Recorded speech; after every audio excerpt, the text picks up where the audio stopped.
राजस्थान में कांग्रेस को मिली बड़ी सफलता के बाद में सचिन पायलट ही एक ऐसे नेता हैं जो इतने उत्साहित नजर आ रहे हैं।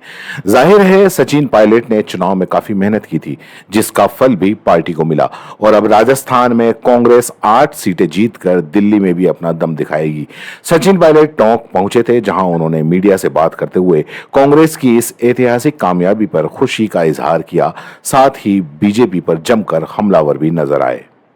ये जो लोकसभा के चुनाव थे, ये एक ऐसे चुनाव थे जहां पूरी दुनिया देखना चाहती थी कि देश के लोग किस प्रकार की राजनीति को पसंद करते हैं। जो राजनीति पिछले 10 साल से भाजपा के शासन में लोगों ने देखी, वो सिर्फ भाषण, प्रचार, प्रोपेगेंडा, झंडा, बैनर, टेलीविजन और इश्तिहार की राजनीति थी।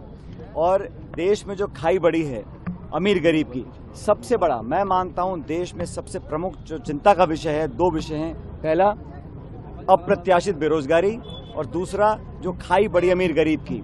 जो नीति निर्माण हुआ है वो आर्थिक दृष्टि से सिर्फ चंद लोगों को फायदा पहुंचाने के लिए काम सरकार ने किया और अधिकांश भारतवर्ष के जो लोग हैं वो महंगाई और बेरोजगारी से जूझ रहे थे।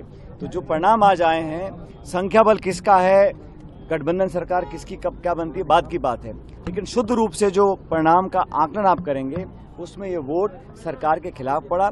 भाजपा का संख्या बल 303 था, आज 60-70 उनके सांसद कम चुनकर आए हैं। एनडीए ने दावा 400 का किया था, 200 कुछ पे आके वो अटक गए हैं। देश में 400 पार का दावा करने वाली एनडीए 300 से भी कम सीटों पर ही अटक गई।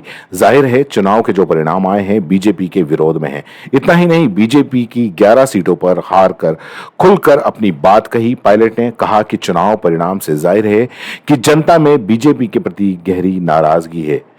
पायलट ने यह भी कहा कि जहां जहां हम बीजेपी को हरा नहीं सके, उन सीटों पर हम अगली बार दुगनी मेहनत करके हराएंगे। मीडिया से बातचीत के दौरान पायलट ने कहा कि लोकसभा चुनाव परिणाम का शुद्ध रूप से आकलन करें तो जितने भी मतदान हुए हैं वो सारे के सारे सरकार के खिलाफ पड़े हैं। पिछले 10 साल से बीजेपी के शासन में लोगों ने देखा भाषण, प्रचार, प्रोपेगेंडा, बैनर, टेलीविजन और विज्ञापन की राजनीति थी। इतना ही नहीं बल्कि सरकार ने आर्थिक रूप से सिर्फ चंद लोगों को फायदा पहुंचाने का काम किया। ये जो जनादेश भी है ये खंडित है। किसी भी दल को सरकार बनाने का स्पष्ट बहुमत नहीं मिला। मतलब लोगों को जो सत्ता में थे उनको अपने गिरबान में झांकना चाहिए और आकलन करना चाहिए कहाँ उनसे कमी रह गई थी। कांग्रेस को और इंडिया अलायंस को आपार जन समर्थन जनता का मिला है। कांग्रेस पार्टी का प्रदर्शन राजस्थान में बहुत बेहतर रहा। पिछले लोकसभा चुनाव में हम एक भी सीट जीत नहीं पाए थे। इस बार हम लोग 11 सीटों पर भाजपा को हम लोग पराजित कर पाए हैं। ये हम सबकी सामूहिक मेहनत का परिणाम है। अच्छा प्रत्याशियों का चयन हुआ। हमारा मैनिफेस्टो, हमारा कैंपेन, राहुल गांधी जी की पदयात्रा, प्रियंका जी का, खड़गे जी का व्यापक जो पूरे देश में प्रचार उन्होंने किया, उसका लाभ हमको मिला है।